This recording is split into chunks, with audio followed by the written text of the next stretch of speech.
E você, leitor, leitora do Portal da Holanda, meus queridos, hoje é terça-feira, dia de novena, dia de feira, é um dia muito emblemático na vida dos amazonenses, na vida dos manauaras principalmente. Mas para mim é um dia muito mais emblemático ainda. Sabe por quê? Porque todas as vezes que eu venho para o programa, eu venho com entusiasmo, eu venho com preparo, eu venho preocupado para fazer algo que vá ao encontro do que vocês, leitores e leitoras, esperam de mim. Que realmente eu consiga fazer algo que preencha as expectativas de vocês. E isso é uma luta minha diária aqui, quando entrevisto personalidades que abordam diferentes assuntos. Mas hoje é um dia muito especial. É especial porque com entusiasmo, com preparo, com todas essas outras coisas que me embalam, que me remetem para esse programa e que me trazem até esse programa, eu tenho um sentimento puro, abençoado de pai. De ser o pai dessa menina que está aqui para eu entrevistá-la. Algumas pessoas me perguntaram, porque eu coloquei lá na moldura de divulgação que eu ia entrevistar a Débora Amorim, advogada. E algumas pessoas que não sabiam perguntaram, é tua filha? É tua filha? É tua filha? Sim, ela é minha filha. Mas uma das grandes razões que eu a trouxe para cá, para conversar com a gente, é mérito total e único dela.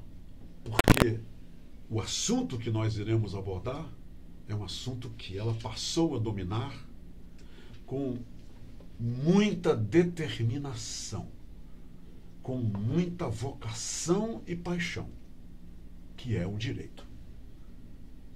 Nós vamos hoje nessa entrevista com a Débora Amorim, a advogada Débora Amorim, nós vamos conversar com ela e eu queria fazer isso já há algum tempo. Francamente, eu não tinha o personagem, mas aí ela estava aí do meu lado e de repente eu despertei e digo, é a minha filha, é com ela que eu vou abordar esse assunto.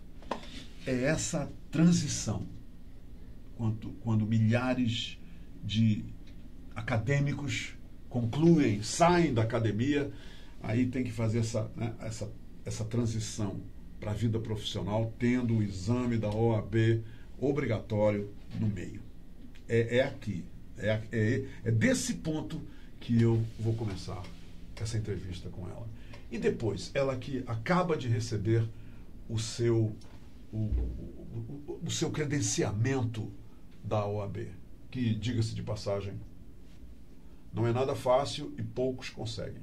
Poucos, se nós levarmos em consideração, logicamente, o número de pessoas que saem da academia e vão fazer o teste. Poucos o que é? Os que conseguem superar esse obstáculo de adquirir o seu passe, o seu credenciamento para se tornar um advogado. Porque vocês sabem, ele sai da academia, é bacharel, e só é advogado depois que ele passa pelo teste da OAB. E ela acabou de fazer isso. Ela acabou de receber o seu credenciamento profissional dado pela OAB. O que será que ela vai fazer a partir de agora? O que será que ela quer fazer? O que será que ela tem em comum com milhares de jovens aqui no Brasil que estão no mesmo quadrado dela nesse momento? A entrevista de hoje é sobre isso, tá? Vou entrevistar minha filha, Débora Amorim, sobre esse assunto. E vou logo dizendo para vocês, o mérito, como eu já disse, é dela e ela não mediu empenho nem desempenho para conseguir chegar até essa bancada, para sentar-se aí, para ser entrevistada pelo pai dela sobre um assunto que tem tudo a ver com a vida dela profissional, com o sonho dela vocacional. Tá bom? Vamos lá. Seja muito bem-vinda à Hora do H.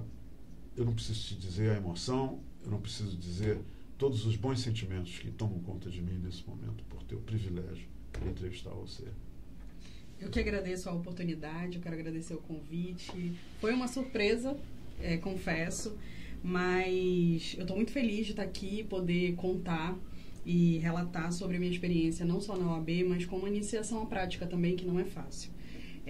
Quero agradecer a todo o portal que me surpreendeu, a estrutura. Isso aqui gente, é grandioso, a gente não tem noção do que é esse portal aqui por trás. Agradecer também a produção, né, que tem toda uma produção aqui por trás para fazer isso tudo acontecer. Então, assim, realmente é um trabalho em conjunto. E eu quero agradecer e te parabenizar pelo programa Sucesso de visualizações, de audiência. E a gente está aqui para esclarecer as dúvidas sobre a OAB hoje. Recentemente, 3 horas da manhã, 4 horas da manhã, você estava lá estudando, queimando pestana, você estava mergulhada nos livros, nas informações, tudo isso para conseguir passar no exame da OAB. Descreve para a gente o seguinte: é realmente necessário isso que você fez? É tão necessário que, se não fizer isso, não se passa, não se vai em frente? Porque o que eu acabei de declarar é que milhares vão lá fazer o teste da OAB e apenas 10% consegue passar no teste. Quer dizer, 90% é um número muito alto de pessoas que não conseguem. Estudar, estudar e estudar é o segredo para conseguir essa carteirinha da OAB, para então iniciar a vida de advogado? Eu acho extremamente necessário o exame da OAB. Tem muita gente que é contra, mas eu sou super a favor. Primeiro, pelo fato de que hoje a gente consegue ver várias coisas acontecendo mesmo com o exame de ordem. Mesmo o exame de ordem, a gente tendo que estudar muito para passar, a gente ainda vê despreparo entre os advogados. Existem projetos de lei para extinguir a OAB, né? Mas eu acho que mais importante do que a extinção da OAB são... OAB você quer dizer do exame, né? Do exame da OAB. Do exame, para poder conseguir a OAB, é necessário, inclusive, isso foi um projeto do nosso conselheiro federal, Simonetti, que saiu semana passada, de limitar o número de faculdades. O MEC vai ser suspenso por um tempo, né, as licenças para novas aberturas de faculdade. Por quê? Porque existe um despreparo total. A gente aprende o que é direito estudando para a OAB. Porque os núcleos de práticas jurídicas... O despreparo na academia, faculdade, lá na dentro. Academia. A gente não consegue. Tem assuntos que a gente vai entender, a gente vai estudar mesmo para a OAB. Porque cai no exame da OAB, porque existe uma grade. Eu acho um absurdo. Eu que fiz parte da minha faculdade em São Paulo, uma ótima faculdade em São Paulo, quando eu vim para Manaus, concluí o último ano de faculdade, a grade era totalmente diferente. É um absurdo você ter um exame unificado e ter as faculdades com a grade totalmente diferente. Se o exame é único, por que a grade não é única também? Então, isso faz com que as pessoas sejam jogadas, literalmente, a esse exame de ordem, despreparadas, sem saber o que fazer, né? E foi por isso que eu tomei a iniciativa. Eu estudei para a primeira fase porque o exame ele é feito em 2 fases. A primeira é uma prova subjetiva e a segunda é uma prova prático-profissional. Super importante para a advocacia. Toda vez que eu peticiono, seja no civil, seja em qualquer área, eu lembro da minha prática profissional, porque eu treinei muito para passar na segunda fase. Isso é muito importante, porque na faculdade a gente não aprende isso. Muitas faculdades não ensinam. Eu, inclusive, recebi uma mensagem semana passada de uma moça que faz uma faculdade particular em Manaus, dizendo para mim que o núcleo de prática da faculdade dela não tem impressora. Ela tem que imprimir as peças em casa para levar para atender os clientes, né, da faculdade no núcleo. É um absurdo isso. E a pessoa não tem esse preparo, não tem esse suporte da faculdade, né? São poucas faculdades que têm uma boa estrutura. Isso eu falo das particulares e das públicas também, né? As públicas não estão isentas disso. Então, estudando, vendo as dificuldades, eu fiz um planejamento para que a pessoa estude a primeira fase em casa, por questões, estudando a banca. A gente precisa primeiro entender como a banca cobra, como a FGV cobra, Como que ela faz? Ela tem um banco de dados que ela simplesmente repete todas as questões de primeira fase. Então, a pessoa tem que ir lá sabendo e preparada para fazer essa prova primeira fase. E esse planejamento eu faço 90, 60 e 30 dias. Tem aprovado muita gente. Eu fiquei muito feliz. O último exame, vários aprovados. Segunda fase não é comigo, mas a primeira eu consigo preparar muita gente para fazer essa primeira fase. E assim, isso também é uma vitória pro Amazonas, para Manaus, porque o projeto foi do conselheiro Simonetti, né, de burlar mesmo, de cancelar todas as autorizações de novos cursos, porque todos os anos, eu estava vendo as informações, são 300 novos cursos de direito no país. Todo ano. Isso é um absurdo. Isso, enquanto a gente tem um exame de ordem, que muitas vezes, por exemplo, no exame que eu fiz, primeira fase, reprovou 90% dos candidatos. Eu estava entre os 10 que passaram. Então, assim, existe um despreparo na faculdade, mas o emocional também é tipo, você fazer um exame de direção. Aquele exame de direção não consegue te avaliar de verdade, porque tem o nervosismo, tem todo um emocional, né, envolvido, a família. Tem a pressão, né? A pressão.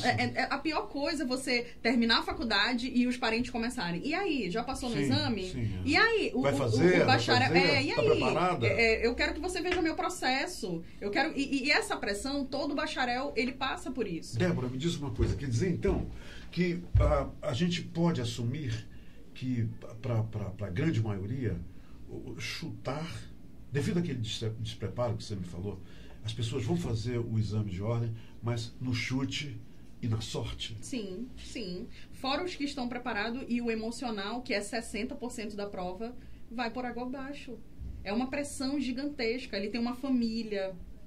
Cada candidato leva consigo a carga e expectativa de uma família inteira. A família que é aquele advogado. Então, existe... Eu sempre falo isso. O preparo do conhecimento é 40%. O emocional é 60% da tua prova. Você precisa estar bem psicologicamente para fazer essa prova. Porque é uma pressão absurda. É diferente de um concurso. Concurso, tu sabe que vai tentar outros, que vai... A OAB tem 3 vezes por ano, mas a gente faz como se fosse o único. Né? E isso é uma coisa assim que a família toda está esperando. É engraçado que eu disponibilizo esse planejamento primeira fase e a maioria me manda foto do planejamento estudando e diz, por favor, não me identifique. A maioria dos estudantes para a OAB... Você faz treinamento para a primeira fase. Para a primeira fase do exame de ordem. Sim. São o quê? Treinamentos preparatórios para o exame? Sim. É um planejamento baseado em questões. E tem super eficaz o meu planejamento. Eu tenho 90% de aprovação. Se a pessoa fizer direitinho, ela passa na primeira fase. E aí eles mandam assim, ninguém sabe da minha família que eu tô fazendo, nem meu pai, nem minha mãe. A maioria faz para não gerar aquela expectativa, né? Então eles não querem gerar expectativa na família, não querem... eu sempre falo que depois da primeira vez que você faz o exame de ordem, o segundo, você quer ir de burca. Porque você sempre encontra as mesmas pessoas. Então, todo mundo já sabe que tu tá ali. Me reconhecer pelo olhar, né? Então, ninguém quer ser visto naquela Unip no dia da prova. Porque realmente é uma pressão muito grande. E isso é o pior. O pior não é ter que estudar. O pior é a pressão que você sofre, não só da família, como de todo mundo, dos amigos. Você recebeu a sua carteira da ordem, o quê? Há 2 meses, 3 meses? Não, foi em março. Foi em março. Então, nós temos março, abril, maio, junho, julho, agosto. Então, foram 5 meses, né? Agora, completando em agosto. Me fala uma coisa. Você saiu da academia, estudou, né? Você foi um gigantesco estudando. Eu acompanhei isso. Passava a madrugada inteira estudando e, né, negligenciou, inclusive, um maior contato com os meus 2 netos, com o meu genro, o Diego. Quer dizer, você realmente focou e se dedicou a isso. Pronto, isso passou. Aí você foi lá, passou, recebeu a sua carteira, eu estava lá, eu vi você receber essa carteira. Você me deu até uma antiga de lembrança. Provisória. A provisória. Muito bem. Aí você foi para casa, amanheceu um novo dia. E agora, Débora? Como é que é? A partir do momento que você acordou, você está lá com a sua credencial da ordem, você está preparada para sair para uma nova briga, uma nova corrida. Como é que é, Débora? Quais são as expectativas que um jovem advogado, no primeiro dia depois que recebeu, o que vocês veem, o que vocês esperam, o que vocês querem? Como é que é? Você acha que realmente é aí que começa o que é sério, o que é mais difícil? Não, eu não acho. Eu acho que é porque eu amo tanto advogar, eu me encontrei nesse mundo tão, assim, que pra mim nada é difícil. A gente tem umas dificuldades, lógico, mas assim, a gente, no outro dia que a gente passa, que a gente recebe a carteirinha, vem aquela música, e agora José, né? Porque você não é mais bacharel, você não é estagiário, você é advogado, mas você não tem emprego, né? Então, o advogado, para trabalhar, ele precisa ter cliente. E para ter cliente, você precisa ser visto, você precisa ter credibilidade. Espaço para mostrar capacidade. Exatamente. E isso eu faço muito em relação ao meu Instagram. No Instagram, poucos advogados usam isso. A maioria dos advogados, eu já vi, fazem o Instagram profissionais, mas no Instagram profissional ele fica jogando só informações de lei nova, de consumidor, alguma coisa do tipo, mas não fazem vídeo. O que passa credibilidade são vídeos. Quando eu faço vídeo falando sobre pensão, sobre qualquer assunto, eu recebo muitas mensagens, 30, 50 mensagens. Você faz vídeos falando, fazendo uma tradução do que são os casos, os direitos. Sim, exatamente, seja do consumidor, né? Porque hoje nós, consumidores, somos enganados todos os dias por falta de conhecimento. A gente não tem conhecimento. E aí a gente acaba sendo enganado em todo canto. Todo dia nós somos enganados várias vezes como consumidor. Porque a gente compra qualquer coisa, a gente está sendo enganado, porque a gente aceita. A conversa, né? Troca na loja 7 dias. A loja não troca em 7 dias. Ela fica enrolando, não, tem que levar na assistência. Hoje mesmo eu recebi uma mensagem dessa de uma grande loja, uma moça comprou um tablet, hoje fazem 5 dias e a loja não quer trocar. Então, são coisas que a gente vê no dia a dia, mas para você ter essa credibilidade, você precisa falar. E advogado tímido não combina. São coisas, são antônimos. Então você está muito bem, porque você nunca teve timidez na vida. É bom saber disso. Então, timidez não faz parte dos atributos do advogado. Zero, está fora. Não faz. Ele tem que saber se expressar, até porque o que eu notei foi assim, por exemplo, você peticiona, você entra com um processo, aí o impulso é oficial, vai ser dado um despacho e tal, mas tem certas coisas que só anda você indo lá. E quando você chega lá, o serventuário, chega lá no tribunal. Você chega no Tribunal de Justiça, o serventuário fala pra você, olha, tá concluso pra sentença. Se você não retrucar, não falar, não tiver conhecimento, isso também é muito importante. O advogado tem que estudar todos os dias. Todos os dias. A gente tem o CNJ, que faz o controle do tempo que o processo fica na vara. A gente pode fazer denúncias na ouvidoria, que teu processo está há muito tempo parado. E os advogados não têm esse conhecimento, não vão lá. Eu já vi advogado que chega lá e diz, olha, doutor, tá concluso para sentença. Ele, tá bom, vira de... Eu não. Não é assim, não. Cutucar, né? Não, você tem que de um jeito lógico, né? De um jeito amigável, sabendo falar. O advogado precisa ser presente. Até porque eu fico imaginando o seguinte, são milhares de casos. São muitos casos, né? São. Mas quem não está presente não anda. Se você não for lá, se você não ficar sendo visto, na justiça isso também funciona. Você está dizendo, quem não Débora, é visto não é lembrado. Débora, me diz uma coisa. Você está dizendo que usando o Instagram, hoje em dia, é uma forma de atrair clientes? Sim. Quer dizer, os clientes de repente vão ver o seu vídeo e vão dizer, ei, eu tenho um caso que talvez essa advogada resolva. É exatamente esse tipo de resposta que você tenta colher ao fazer o vídeo? Sim, o vídeo, além de você... E você faz o que? Os vídeos diariamente? Sim, diariamente eu faço vídeo sobre isso, mas assim, além de você fazer com que a pessoa se identifique com aquele problema, poxa, eu também tenho esse problema. Aconteceu isso comigo também. Ou então já aconteceu de alguém dizer assim, olha, minha vizinha tá passando pela mesma coisa, posso dar seu número? Pode dar meu número. Por quê? O código de ética do advogado, ele impossibilita qualquer publicidade. Que eu acho um grande absurdo. Não que a gente tenha que expor casos. O advogado não pode fazer publicidade do seu escritório, dos seus trabalhos. Nenhuma. Né? Mas o médico, o dentista, ele preservando a identidade, pode. E por que não o advogado também, preservando a identidade do cliente dele, poderia? Por que não? Não pode. O código, É o código. E por que você discorda? Eu discordo porque a gente vive de cliente. Se a gente não puder... O advogado, vamos deixar bem claro aqui, principalmente para os novatos aí que estão... Ele não tem salário não, né? O advogado não recebe um salário fixo todo mês. Não. Mas em compensação, a gente não se limita.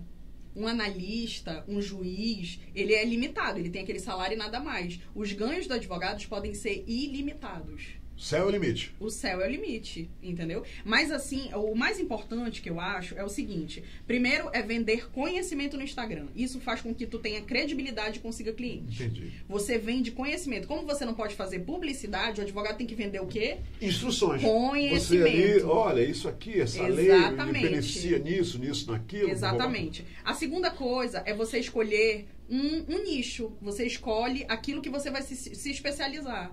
Porque tem muitos advogados, por exemplo, eu já vi, logo que eu peguei minha carteira de ordem, as pessoas diziam assim, vamos fazer criminal é que dá dinheiro. Vamos fazer criminal é que dá dinheiro. Defender...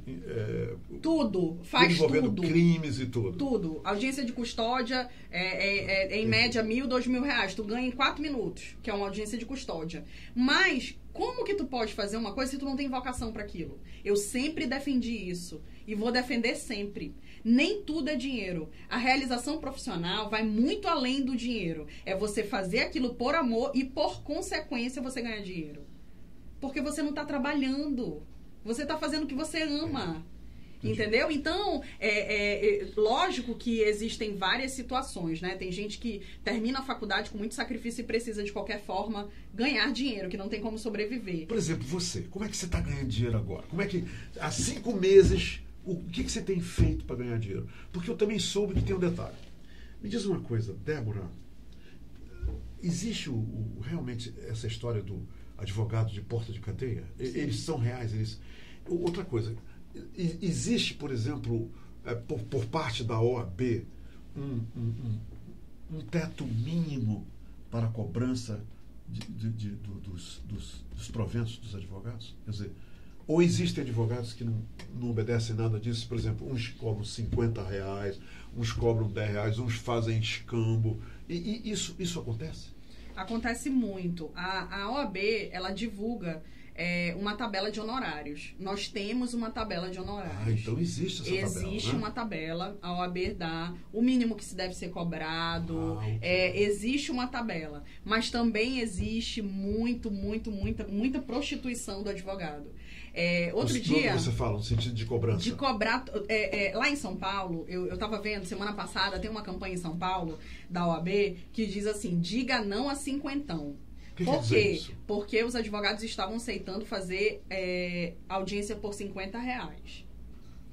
E aí, eu recebi um e-mail de Aí o advogado está pensando em volume, né? Quer dizer, faço 10 audiências, ganho R$5.000. Sim, eu recebi um e-mail de um escritório fora de Manaus, porque eles fazem assim, escritório fora que tem ações em Manaus, por exemplo, de grandes bancos, né? Eles contratam aqui em Manaus o advogado correspondente.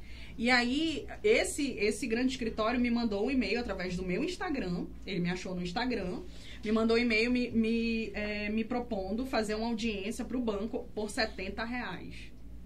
E eles declarou R$70? Declara. Pago Por quê? R$70. Porque tem muito advogado que aceita porque é no montante. Faz 5, 6 audiências no dia, né? Mas eu acho que mais do que você fazer o volume, você tem que se valorizar. Uma faxina hoje, isso em Manaus... deve bagunçar o mercado também, custa né? R$120. Uma faxina? Uma faxina.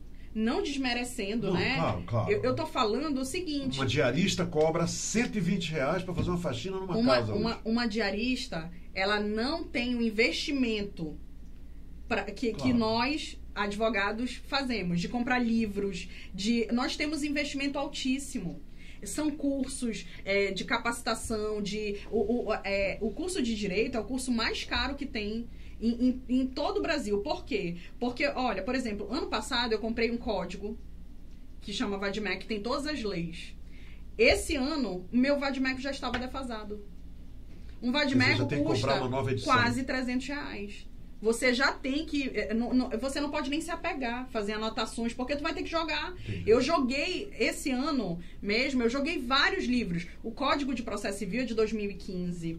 A Lei Trabalhista é de 2017. Então, a gente teve essas renovações que ficam tudo defasado. Todo investimento que você fez, você vai ter que refazer. Para quê? Para fazer um curso de atualização das leis trabalhistas, porque em 2017, em novembro, entrou o novo código, né?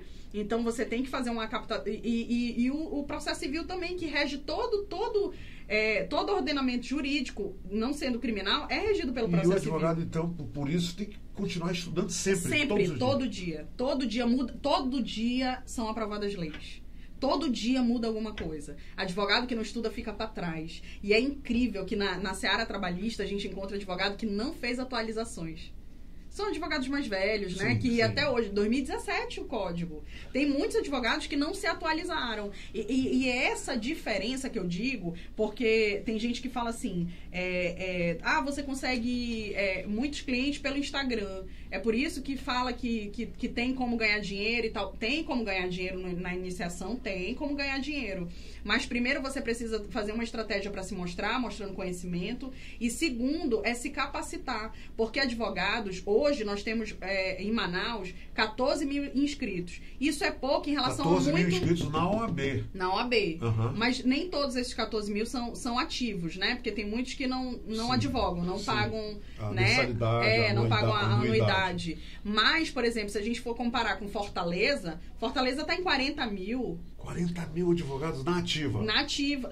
Não, assim, inscritos, né? A gente não sabe. Deve ter metade disso. Então, assim, Manaus é um campo maravilhoso para você advogar. Porque todo mundo precisa de um advogado. Todo mundo, uma vez na vida, vai precisar de um advogado. Quando eu era menininho, eu aprendi o seguinte: todo mundo tem que ter um médico, tem que ter o padre confessor e tem que ter um advogado. Quer dizer, isso não mudou, não. Todo mundo tem que ter um advogado, né? Tem que ter. E aí, o que acontece? O que acontece é que a grande diferença serão aqueles que sabem e aqueles que fazem por fazer. Porque eu já fiz várias audiências que a gente vê que o advogado foi jogado ali, ele não sabe nada do processo.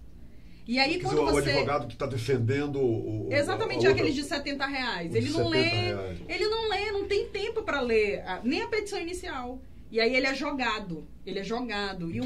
E uma audiência de instrução e julgamento, você precisa estar extremamente preparado. E ter texto é importante para o advogado escrever bem? Sim, é muito importante. Isso você adquire lendo, né? Você, lendo muito, você desenvolve a habilidade de desenvolver um texto. Mas tem muito advogado que... Olha, outro dia eu recebi... eu sempre faço cursos de português para a vida. Não é português para concurso, português para a vida. Porque a vida de advogado, você trabalha com os textos, com português, né? E aí uma pessoa me perguntou no Instagram, como eu faço para adquirir o planejamento OAB? O faço era com 2 S's. E aí eu mandei até pro meu professor de português e disse, será que eu corrijo primeiro o português? Como faço FASSO. Isso, exatamente. E aí ele começou a rir, meu Deus, como é que... são os futuros advogados, né? Porque ele já concluiu, já é bacharel. Então, assim, existe... no exame de ordem, na segunda fase, você precisa ter domínio de português, da língua portuguesa. Porque não tem como enganar. Você precisa ser claro, você precisa ser entendido. Tem petição inicial que é indeferida, é um dos artigos do processo civil, ele fala que uma petição inicial que não se faz entender. Entendi. Aí ele é extinto sem julgamento por conta de uma petição. Pensa a vergonha de um advogado que simplesmente... eu já vi juiz dizendo, reformule a sua petição inicial, doutor. Porque você não fez o pedido. Então, assim, por isso que advogado tem que estar fazendo sempre aula de português, tem que estar fazendo aula de atualizações, as leis estão aí, e principalmente escolher a área. E dominar a internet também, né? Dominar agora a novidade é isso aqui, né? É uma vitrine, é de graça. As ferramentas e é de graça. Nós temos. Me diz uma coisa, você acabou de falar sobre o advogado que sai lá recebeu a sua carteira da OAB, aí ele vai lidar com os clientes, você falou assim, o cinquentão, né, que fala. Uhum. Então você já colocou tudo isso. Me diz uma coisa, e advogado que não pratica a profissão com clientes e se dedica totalmente a fazer concursos? Eu soube que tem gente que se torna advogado para fazer concurso, passar no concurso. Qual é a visão que você tem de advogados que preferem a segurança de um emprego, a estabilidade de um emprego fixo, que é adquirido através de concurso? Então, isso tudo, a gente volta de novo para a questão da vocação, né? Não adianta você fazer faculdade, até porque, por exemplo, magistratura. Magistratura, tu tem que ter no mínimo 3 anos de prática advocatícia. Então, você precisa advogar para ser um magistrado. Para ser juiz, você precisa advogar. Né? E se prepara para passar um tempo no interior também, não é? Dependendo da colocação, né? Claro. Dá para vir por Iranduba, né? Que é mais perto. Mas, por exemplo, eu conheci um professor que ele é dono de uma grande editora de livros jurídicos. Ele passou nos principais concursos do país. Passou para o concurso mais difícil do país, é a Procuradoria do Estado de São Paulo. Ele passou para a Procuradoria, ele passou para a Magistratura em Minas, ele passou... Porque quem é concurseiro faz no Brasil todo. Abre concurso, ele só foca aquela área. Eu quero magistratura, ele faz no Brasil inteiro, né? E aí, ele fez esse concurso e depois de ser aprovado em mais de 15 concursos, ele se viu infeliz. Por quê? Porque ele descobriu que ele não tinha vocação. A vocação dele era empreender. Foi quando ele abriu a editora. Olha só. E aí, hoje, ele está realizado profissionalmente, não pelo fato de ser procurador do Estado de São Paulo, mas por ser empreendedor. Ele tem editora, ele dá aula, ele é professor, a vida dele é aquilo dali. Ele fala que a procuradoria será uma aposentadoria. A aposentadoria dele será ali, mas ele vai continuar trabalhando. Então, é isso que eu sempre falo. Por exemplo, a gente viu que abriu as inscrições para o concurso do TJ. Quando eu comecei a advogar, eu vi que eu seria extremamente infeliz sendo analista. Ganha bem, mas eu ficar o tempo todo atendendo advogado no balcão, de 8 às 2, não pode advogar porque tem impedimento, tem incompatibilidade, sim. Eu seria extremamente infeliz. Então você decidiu, Débora, você teve essa revelação. A tua área da advocacia é essa, é o corpo a corpo com o cliente. Sim, mas existe a advocacia defender pública. As causas dos clientes, é isso que você quer. Sim, mas, é isso que você vai fazer. Sim, mas existem a advocacia pública. Pode ser advogada do Estado, pode ser advogada do município, claro. Pode ser uma defensora pública. Você está advogando e tem aquele seu, né, a estabilidade. Mas o que acontece? É porque as pessoas pensam muito no financeiro. E não pode ser assim. Você realmente tem vocação para aquilo? Porque estudar para um concurso hoje é muito difícil. As redes sociais, elas são uma grande ajuda. O Google, a gente não tinha... Eu lembro que eu cheguei... Eu não sou tão velha assim, né? Claro que não. Mas eu cheguei a pesquisar na Barça.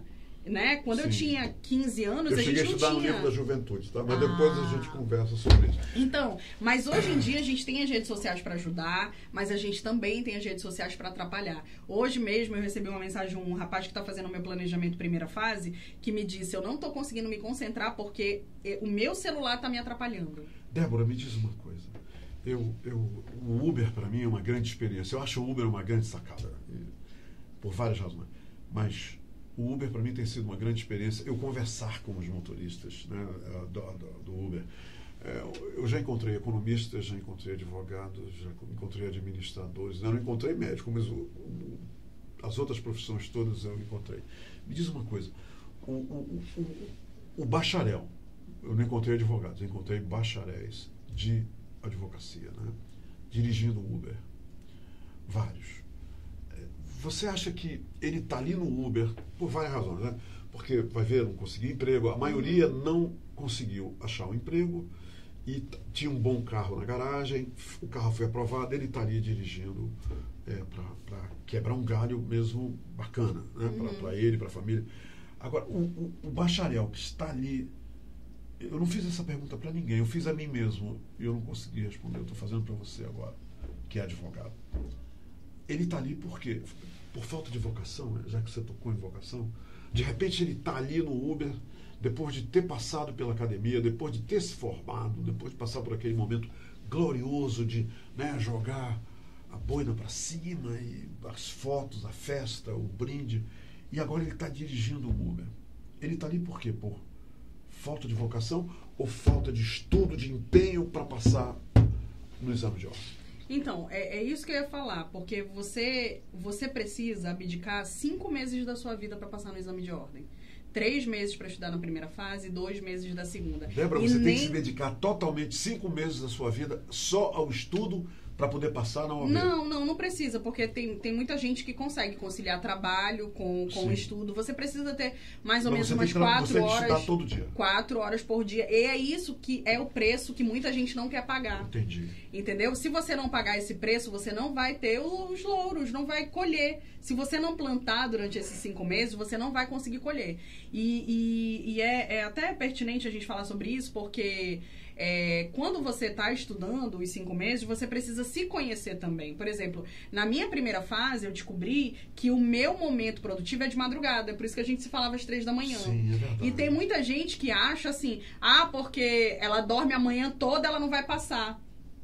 Se eu produzo melhor de madrugada, por que eu vou ter que... O relógio biológico era ali, né? Sim, para ir pro estudo. Eu tenho pico de aprendizado meia-noite. 10 da noite. Isso. Então você precisa se conhecer. Tem gente que não se conhece, que estuda, mas não está estudando. Tem gente que acorda 7 da manhã, fica de 7 a meio-dia estudando, vai trabalhar à tarde, mas não aprendeu nada. Porque ela não está no horário produtivo dela.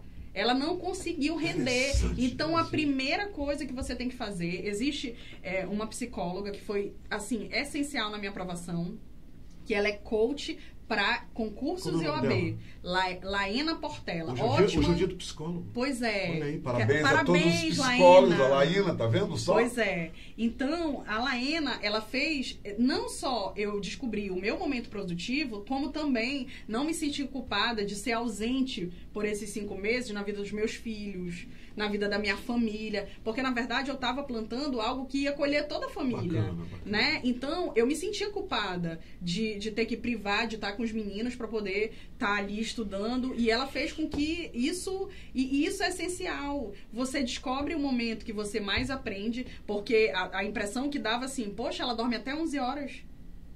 Mas ela vai dormir às 4 da manhã. Entendi. Entendeu? Então, me diz uma coisa. No final do ano 2020, onde é que você quer estar? Como é que você quer que seja, no final de 2020, a sua vida profissional? Como é que você já imaginou, já fez essa viagem lá na frente? O que você está plantando agora e o que você quer colher daqui a algum tempo, como advogado? O que você quer? Eu sempre faço essa pergunta pra mim, onde eu quero estar daqui a 2 anos, daqui a 10 anos, e eu de verdade sonho em ter uma carreira consolidada como advogada. O advogado, ele é autônomo, então isso dá uma liberdade para você ser uma mãe melhor, porque você faz os seus horários. Então, sempre tem gente que fala pra mim assim, eu não consigo estudar pra OAB porque eu tenho filhos. Eu digo, estuda porque você tem filhos. Porque você vai conseguir fazer o seu horário e ser presente como mãe, né? Muito mais, né? Muito mais, porque exatamente, porque você não vai ser empregada, você tem horário de audiência, mas você tem prazos, mas você faz o seu horário, você pode se adiantar, se planejar. E outra coisa também é que a advocacia, ela, como ela tem diversos ramos, você pode escolher e assim, eu pretendo daqui a uns anos não aceitar qualquer coisa, só aceitar aquilo mesmo para não me tornar escravo, porque tem muitos advogados que são escravos do trabalho. Né? E eu, sinceramente, não quero ser escrava do meu trabalho. Eu acho que a gente tem que trabalhar para viver melhor e não viver pro trabalho. E achar prazer no trabalho. Com certeza, a partir do momento que tu não faz aquilo com amor, aquilo dali não tá mais te satisfazendo. Então, assim, eu quero sim tá advogando muito mais do que hoje, ter uma carreira mais consolidada, mas ter um limite, dizer, não, essa causa aqui eu não vou pegar, porque é uma causa mais complexa e eu não tenho esse tempo disponível porque eu preciso ser mais presente para minha família. Eu comecei a entrevista cheio de orgulho dela. Eu termino a entrevista, eu não consigo, entendeu? Eu não consigo expressar a minha alegria, a minha satisfação de tanto orgulho que eu tenho por ela. Eu quero dizer para vocês, ela é mãe dos meus 2 netos, o Asaf e o Daniel. E eu não poderia, nesse final de entrevista, perder a oportunidade, e eu jamais deixaria isso escapar, da história da vida dela, fazer um reconhecimento público a Laudeci, a Lala Rosendo de Almeida, que é a mãe dela, que fez um trabalho fantástico, formidável, para que hoje ela pudesse, por trás de toda essa vitória, por trás de todas essas conquistas da Lala, da Débora, existe uma pessoa chamada Lala, que é a mãe dela e que contribuiu sobejamente, que contribuiu vigorosamente para que ela hoje esteja onde ela está, para que hoje ela faça o que ela faz e para que hoje ela pudesse entrar aqui e dar uma entrevista para o pai dela e fazê-lo tão feliz. Eu espero que muitos estudantes que estão nos vendo agora possam, como a Débora, reconhecer o trabalho dos seus pais, o empenho dos seus pais e retribuírem dessa forma, falando dos seus sonhos profissionais, falando com segurança, com firmeza acerca do amor e da paixão que elas têm pelo que querem fazer e se dedicar, servindo os outros, através da sua profissão. Foi um prazer imenso te entrevistar. Que legal. O prazer foi meu, amei. E ela me deu um neto botafoguense, tá? O Asaf é botafoguense, puro como o avô dele. Mas que eu acho que é uma conquista maravilhosa essa, de ter um menino botafoguense na família. E o Asaf já foi denunciado, inclusive, nesse programa, né? Já foi denunciado. O presidente da Abrazel denunciou o Asaf no restaurante dele. É verdade. Né? Não é fácil. Eu quero dizer que o Asaf tem a advogada dele e é tudo calúnia, difamação. A gente já está entrando, né? Fábio Cunha, tá presidente Fábio? da Abrazel. E o Daniel também, que é um corintiano, que liga para o avô dele e diz assim, eu acho lindo isso. Ele diz, vovô, é o seguinte, o Botafogo vai jogar com esse time aqui. Agora, se o Botafogo não ganhar, vovô, ele vai ficar mais perto ainda da zona de rebaixamento. É muito interessante como ele se expressa sobre...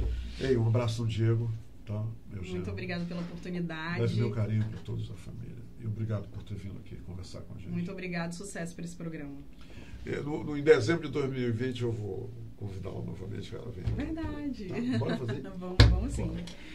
Gente, é isso aí. Amanhã a gente volta e eu vou trazer aqui um novo convidado que vai certamente abordar um assunto que é do seu maior interesse, porque essa é a minha missão dessa paixão que eu tenho na vida, que é fazer o jornalismo.